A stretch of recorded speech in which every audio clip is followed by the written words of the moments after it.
Hello everyone, welcome back to another lecture. Before I jump into it, one note, I know my lighting conditions have changed a little bit. I'm now leaving my window open, so I think there's a little bit of a glare on my face. If you find it distracting or it really somehow detracts from the quality of the video, please let me know, send me an email or stick something in the comments. I can revert back to the other setup I had. I've got some artificial lighting and I was closing my window and everything, but dang, I just want the light. It's just so nice out. So do let me know if it causes a problem.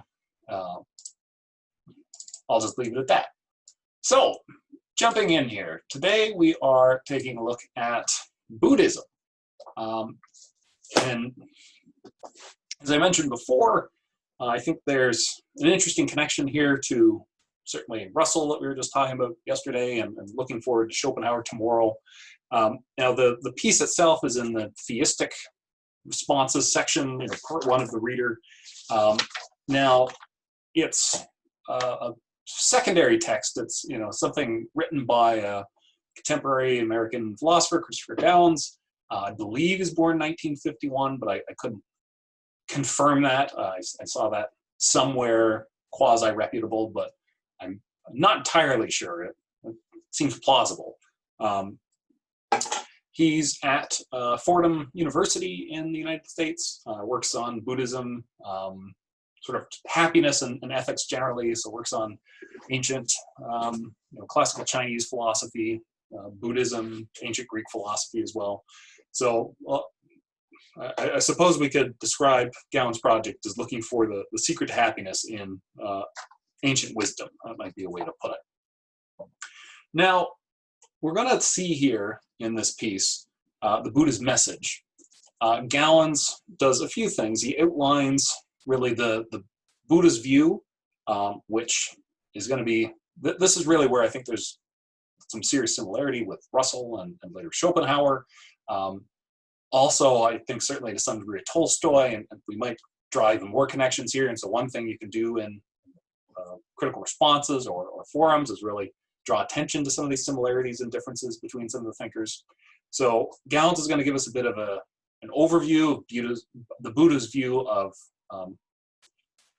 human nature, but perhaps not human nature, but the human predicament. The four noble truths and the not self doctrine is going to tell us about those, how those relate to our situation as humans, and then ultimately show us how, by coming to accept the four noble truths and the not self doctrine, that we can ultimately hope to achieve nirvana and ultimately escape suffering. So, starting with the Buddha's teaching. Now, Gowans notes that the Buddha's teaching was a radical challenge to the beliefs and practices of people in his social milieu and to ours as well. Now, the Buddha's teaching is universal, and so here we can, one thing I'll do at least a little bit of is just point out some similarities in Buddhism to some other religions as well. So we can think about Christianity as well as being universal. It's really meant for all people. So is the Buddha's teaching, as Gowans puts it, is put forth as an outlook that is true of and has relevance for all human beings. Now, this was something different from what the Buddha found around him, which was the caste system of sort of ancient India, although it's not necessarily remains ancient. It's something that has existed for a long time. And so this is really a caste system with sort of four classes, as Gowans indicates, that there's the Brahmins, really sort of the ruler class, the wise, virtuous class. They're the rulers and warriors, farmers and traders, and ultimately at the bottom, servants. Membership in class is determined by birth, and no act on the part of the individual could really change class. So it's a kind of birthright, being born into one of the various classes. It's not a meritocracy. Now, the Buddha believed, Gowans tells us, every human being could achieve enlightenment because he thought human nature and the universe have certain objective features we can know. Now, there is some similarity here with Russell, and I'm going to pick up on this on the next slide as well. that there are certain objective features of the universe that we can come to know. In fact, Russell thinks that as well. He thinks science is really the way that we're going to do that. So observation, theorizing, hypothesis testing, and so on. But the Buddha was not interested in sort of detached theoretical knowledge, but rather was a very practical-minded orientation, as Gowans tells us. So the Buddha saw the universe as dynamic, that is something that's always changing, so that it's going on, law-governed, and morally ordered. Now there's something different here in the way the Buddha sees things compared to the way that, say, Russell sees things. As Gowan points out, a contemporary secular scientific view of the universe is one that really sees it without any kind of moral fabric there. So, and this is controversial. So there's disagreement here. And this is something I want to point out because Gowans sort of gives us one picture of it. And often you get one version of what a secular scientific view of the universe is like when it comes to questions of values and norms and things like meaning. One view is that secular scientific, perhaps I'll just call it the scientific view. In the scientific view, morals aren't really there. Meaning isn't really there. Perhaps morals and meaning are something that, or things that we can create, but they aren't already there waiting for us to discover them. On another view, morals and things like meaning really are there. They're part of the fabric or furniture of the universe, so to speak. They're things we can discover, much like we can discover all sorts of other things, laws of nature and what's going on around us. Those are two different views, and there is disagreement, sort of broad disagreement, I would say, about which of those views is actually correct.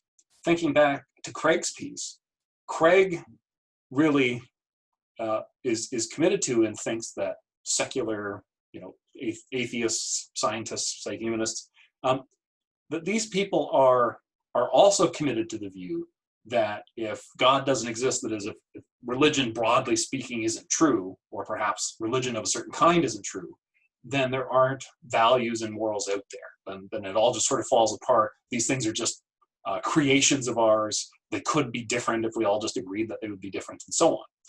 But that doesn't automatically follow, right? And so there can be controversy here. Now, so far as it goes with what Gowans is saying, Russell, I think Russell's a good example. Russell thinks that, he effectively rejects religion and rejects sort of anything supernatural. Yet, when we look at his own piece, he talks about committing ourselves to eternal things, to things of value. He very much sounds like a Platonist. And so Plato, which I've talked about Plato before, 4th century BCE Athenian philosopher, we can really look at Plato as, some sense, setting the stage for some of the conceptual framework of Christianity coming a few centuries after him. Plato posited that the good, and so really values as well as all other things, exist independently of us in some realm of ideas or forms. So he held that these things are really out there, they're independent of us, we come to know things when we come to be familiar with those forms, with those ideas. But what's good is not merely what we agree to or what we decide conventionally will be regarded as good, but rather it's something really independent of us. And in fact, is more real than even we are. And in many ways, you could look at the Christian conception of God as taking the place of the good in Plato's system as really the ultimate reality, the ultimate being, the thing that makes everything else good and makes sense and holds together all of existence. So that seems to be the view that Russell has. Russell seems committed to a scientific view, but one that holds that there really are morals and values out there somehow that exist independently of us, but also exist independently of any kind of religious doctrine or any sort of God or supernatural entity. The Buddha certainly saw the universe as being morally ordered, as having values built right into it. But of course, had a different sort of approach to matters. So unlike, say, Russell, the Buddha is really focused on sort of practice, on ethics, on how we ought to live our life, not on theoretical questions of sort of mere curiosity, mere interest. And even at that, it so some of the questions that the Buddha refused to answer, as Gowans outlines, might seem like they're much more practical questions, such as whether or not we continue to live after death and so on. But really, the Buddha was focused, much like Confucius, though perhaps to somewhat of a lesser extent than Confucius, on figuring out how it is that we can live a good life now. So the Buddha, one interesting example that Gowans draws our attention to is on this issue of the importance of different ideas that we have. The Buddha was unwilling to engage in answering certain sorts of questions. And there's this analogy, somebody shot with an arrow. The person shot with the arrow could refuse treatment until they had all sorts of questions answered about who shot them and how tall that person was, and what the angle of the shot was, and all sorts of other details. There's all kinds of questions we could ask about how it happened and why it happened. But really what matters is that somebody's been shot with an arrow and needs attention. That's really where we should put our own attention. And the Buddha took up a very similar sort of view for life in general. There are many questions we can answer. There are many puzzles that we could try to solve. But there's really a question of urgency. Which ones should we be paying attention to? Now, what we're going to take a look at really in the remainder here is some of the details, well, sort of a sketch of some of the details as Gowans gives them to us, of the Buddha's practical doctrine. And so what we're going to have are the Four Noble Truths. So really these four, four statements, I suppose, that are supposed to be truths. They're supposed to accurately describe the human situation, the human condition. They diagnose the causes of human suffering and try to tell us how we can escape it. So let's get into those Four Noble Truths. And once we're done that, then we get into the no-self doctrine and sort of the final parting notes, including the Eightfold Path. Okay, so the first noble truth is the noble truth of suffering. And this is really the truth that we suffer. Suffering is really omnipresent in most human lives. It arises from many different causes, such as aging, sickness, and death, as well as union with what is displeasing, separation from what is pleasing, and not getting what one wants. So even if we got everything we wanted throughout life, we would still be confronted with the fact of that we age, we get older, eventually we are going to die, and that we just cannot control our own health when we will be sick or healthy. Doesn't to say we can't take steps in that regard, but there is just no such thing as guaranteeing you will be healthy for your whole life. So we always have that in the backdrop. Those are things we just can't control. More frequently throughout our lives, perhaps, well, maybe not more frequently, but in addition to those factors, there are these other ones here that we all have desires and certain preferences. We want things, we don't want other things.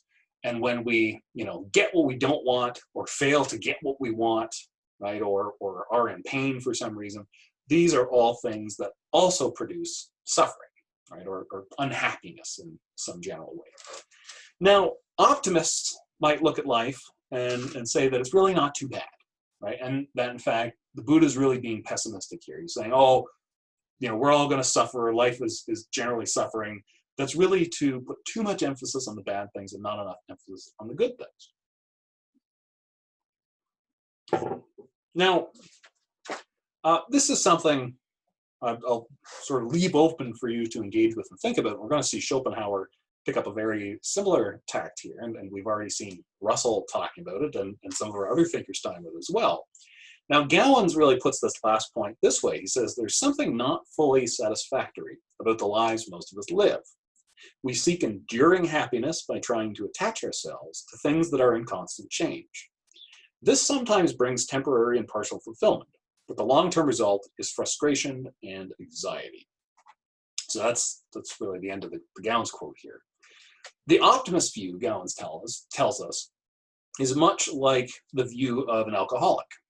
The alcoholic has a lot of good times from their own point of view, but from the point of view of an external observer, the alcoholic would probably be better off without those sorts of good times. They'd be better off changing their whole paradigm within which they evaluate their experiences.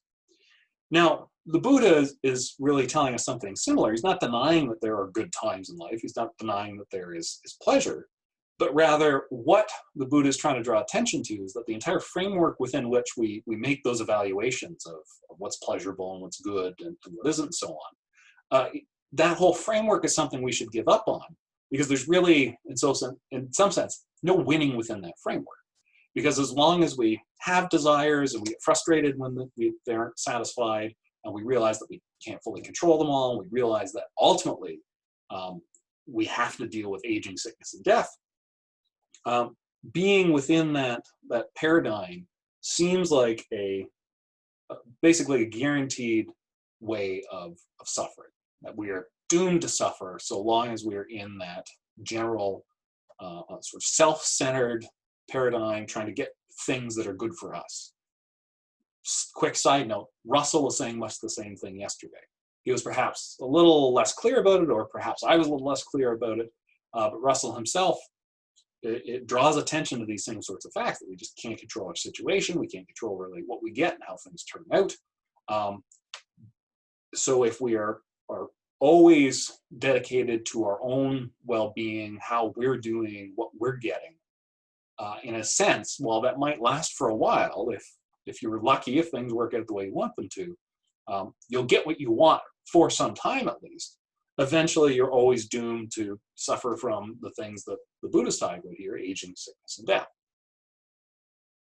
Okay, the second noble truth is the noble truth of the origin of suffering. So the first noble truth is really that we suffer, that we're doomed to suffer, that there's really no escape from suffering so long as you continue to evaluate your life and set your goals within, in some ways, the common sort of paradigm we have, where we pursue things that are good for us, material goods, pleasurable experiences, and so on. So in the second noble truth about the origin of suffering, this is really where the Buddha is trying to tell us, why we suffer. What are the causes, right? Well, as Gowans tells us, this truth asserts that we're typically unhappy because we do not get what we desire to have, or we do get what we desire not to have. Really, it's all a question of having desires and either failing to have them fulfilled, or having things happen to us that we don't want to happen. So really, it boils down to not getting what we want, right? Desire frustration, right? The lack of preference satisfaction. We can't control the world. Right? It's just a fact. And the world is dynamic. It's constantly changing. So we can't have all of our desires met. And even if we have our desires met, right, even if we attain things that we really like, there is no guarantee that you're going to have permanent happiness there, that you're really going to be doing well over time, precisely because things change. So if what we want is enduring happiness, right, if we want to do well and we want not to lose things in the end, we need to recognize the facts of the world.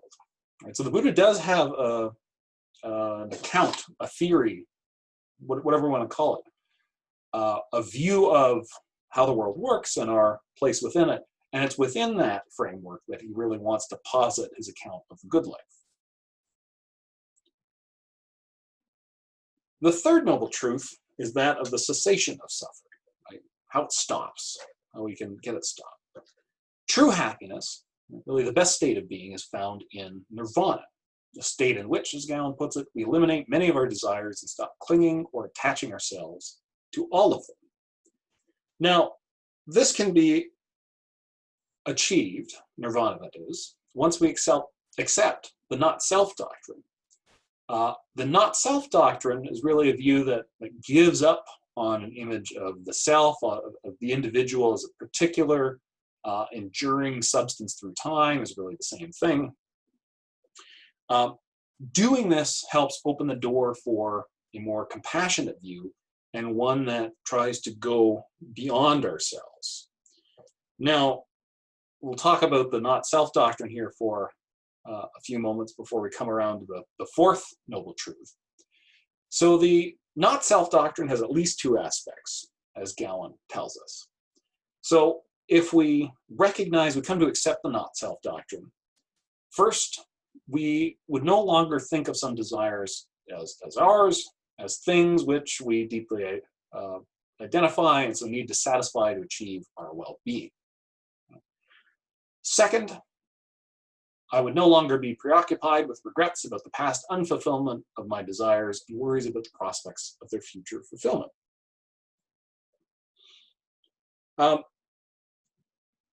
Together, these two aspects free us from suffering and allow us to focus attention on the present moment and recognize that there will always be something of value, something good in what was experienced. Now, what does this really involve? Well, one way of looking at ourselves, the in some sense almost usual common sense way, is that we look at ourselves as enduring individuals through time, separate from the other individuals around us. So I can regard myself obviously as Carl, and of course I've got certain memories and things I can think about. I can talk about my experiences, which are different from your experiences. But that's a way of trying to separate us, right? By drawing attention to these factors, I'm really drawing attention to what keeps us apart, what separates us.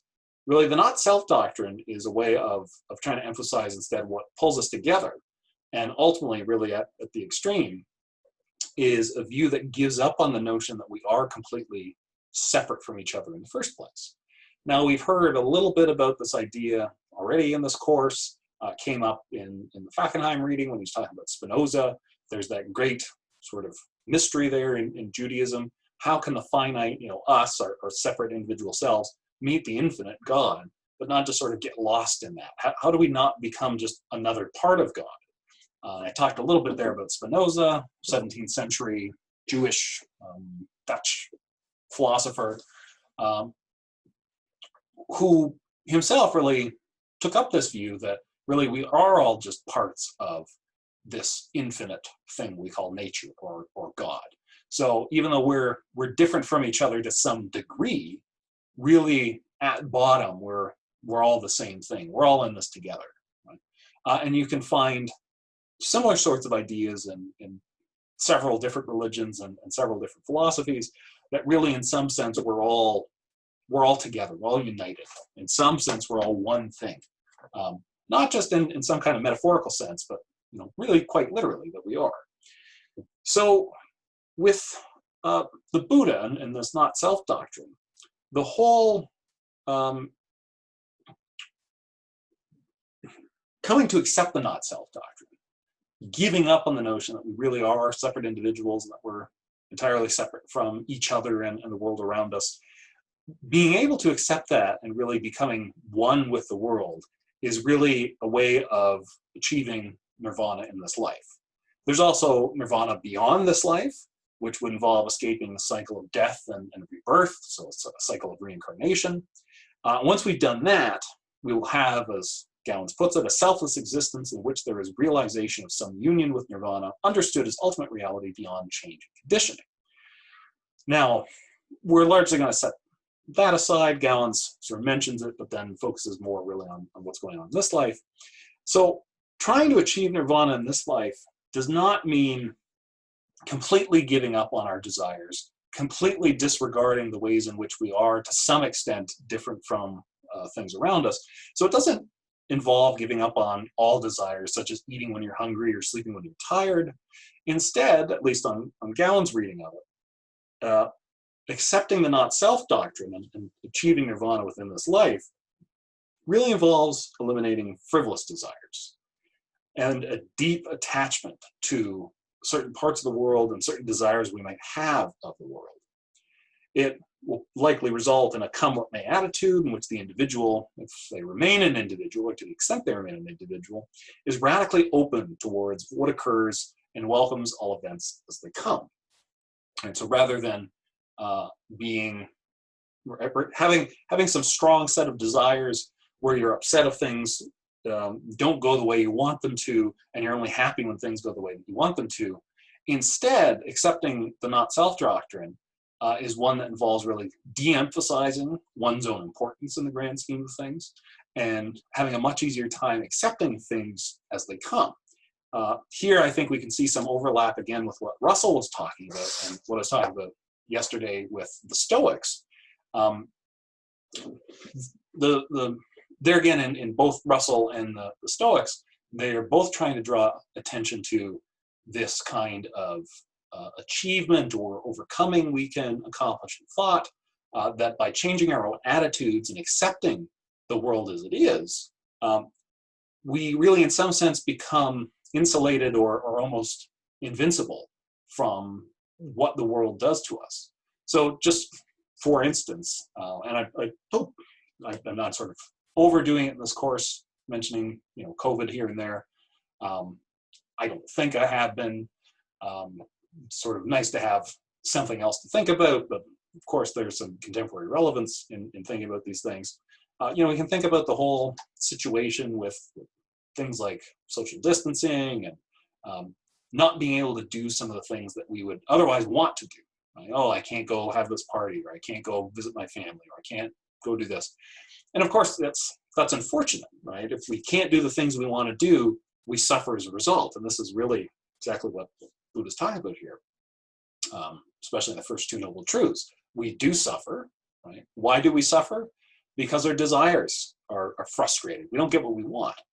But what if you can change what you want, right? What if you just sort of shrug and say, well, I guess it's COVID now, and this is just how things are, right? If you give up on the desires you can't fulfill anyway, then you've really got nothing to be frustrated with. One way, in fact, the best way of trying to give up on that firm commitment to those sorts of desires, which can then get frustrated, is precisely to embrace the not-self doctrine, right? Instead of thinking about ourselves and what we want and think about how what we get matches what we want and our position in the world and so on, we can instead come to see ourselves almost from the outside as just one more, sort of part of the human species, one more individual sort of floating around out there who might get this or might not get that, where things might go this way or might go that way. And if we can learn to just largely accept things as they are, and instead really try to focus on what's good about any sort of situation, all right, no matter how terrible it might seem, then in fact we can be happy.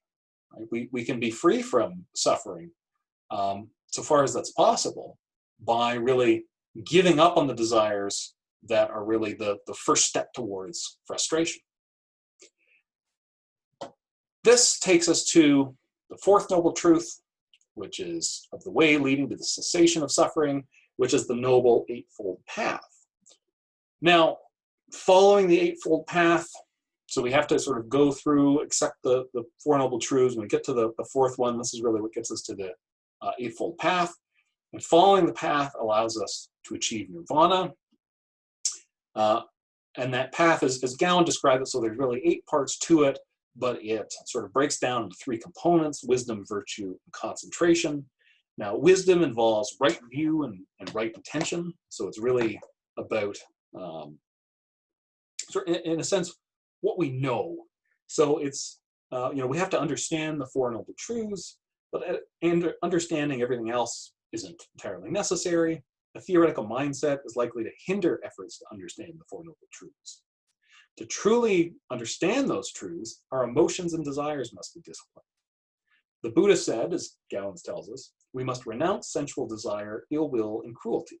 In this respect, he thought thinking and feeling, the mind and the heart, were closely connected. Virtue involves right speech, right action, and right livelihood.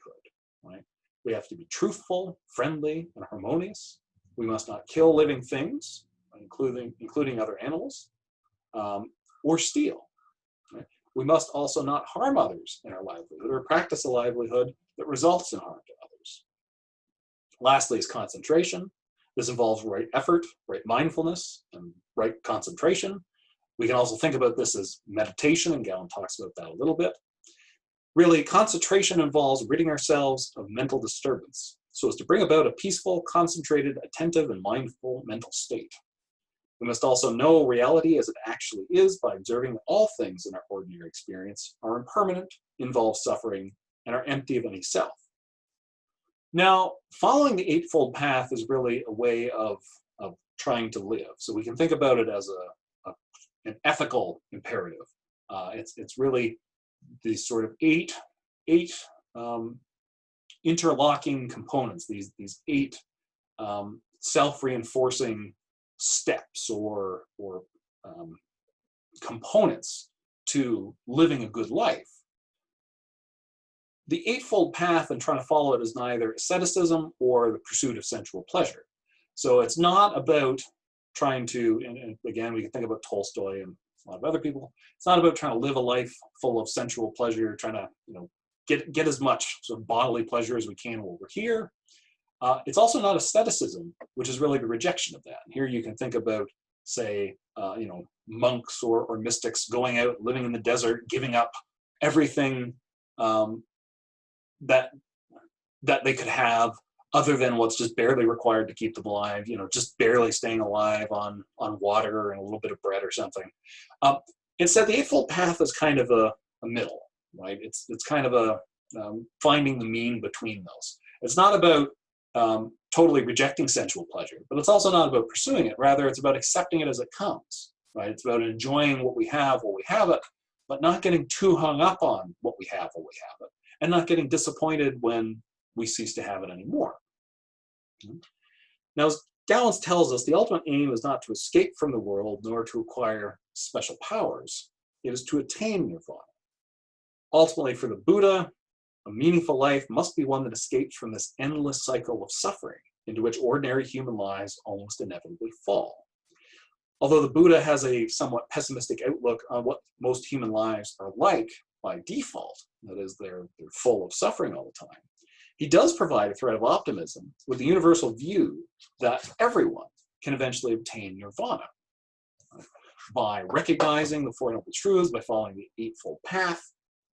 The Buddha thinks that we can lead good and ultimately meaningful lives precisely by giving up on these strong attachment we have to certain sorts of desires.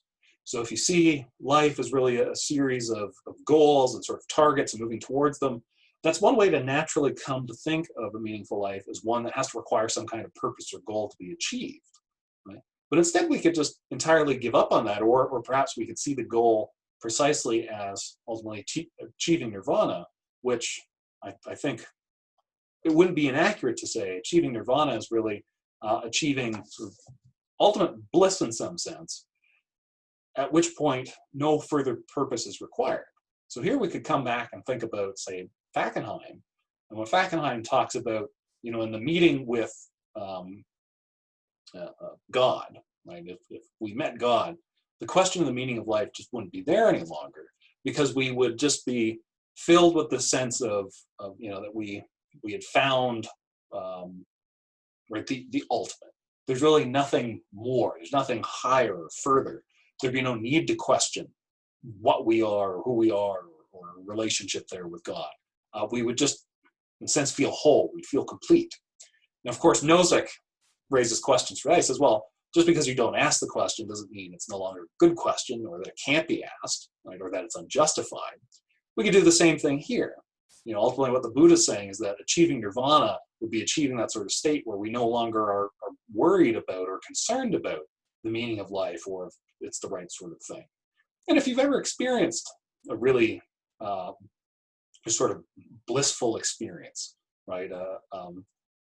Everything just feels right.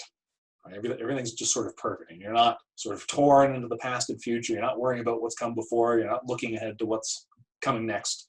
You're just experiencing the present for what it is, and it's tranquil and peaceful and in a sense fulfilling and pleasurable, right? It might not be nirvana, but it seems like something awfully close. At least the way I conceive of it, at least insofar as it can be conceived in the normal sorts of imaginative ways. Nirvana really seems to be just an extended or perhaps almost permanent state of that. Just a kind of tranquility, acceptance, balance, right? Nothing goes unfulfilled precisely because you don't have desires for anything else to be fulfilled. It's a kind of giving up on the perpetual striving and struggle and quest for achievement and attainment that characterizes so many of our lives and really provides, in some sense, the default backdrop for human existence. This is how many of us are brought up, how we're trained, how we are governed, how we're rewarded and punished, right? How we ourselves come to view ourselves and our value. Precisely what the Buddha is trying to teach, at least so far as I understand it, is precisely that we can change that whole frame. As long as you're stuck within that perspective, if that's the way you're approaching these sorts of issues, then you are in a sense doomed to suffer, right? You might, this is a bit of a stretch, but we could potentially say you might be doomed to lead a meaningless life so long as you're trapped within that framework that demands meaning come as a kind of achievement, right? It's precisely by changing the framework, changing your perspective, altering the way you approach the world and alter the way that you come to evaluate situations, experiences, and even existence itself. It's only by doing that that you can ultimately achieve nirvana, achieve really perfection or annihilation. We can talk about these things in different sorts of ways, and really come to just accept things as they are, and ultimately in that lies a meaningful or perhaps good life. Okay, I think that's all I've got to say about the Gowans piece and Buddhism based on it. Next time, we're going to take a look at Arthur Schopenhauer, 19th century German philosopher. We're going to see that Schopenhauer, like the Buddha, as well as Russell and some of our other thinkers, is really starting from the datum of suffering in human life, like this basic, just undeniable fact that we will all suffer at some point or other. There's just no way of being insulated from it. However, where Russell thinks that we can sort of happily pursue eternal values despite our own suffering and eventual demise, and unlike the Buddha, who thinks that we can ultimately try to escape the cycle of suffering and ultimately achieve nirvana through a series of steps following the Eightfold Path and so on, Schopenhauer instead is really through and through just a pessimist. He thinks there is no, as we're going to see, there's no escape from suffering. There really is no meaning of life, ultimately, depending on what you mean by that. And really, the most you can hope for is for everything to end as soon as possible. So on that cheery note, I'll see you, well, you'll see me, I keep screwing that up, tomorrow, where I'll talk about Schopenhauer. That's it for the Gowans reading. So I hope you're all doing well, and you'll see me later. Bye for now.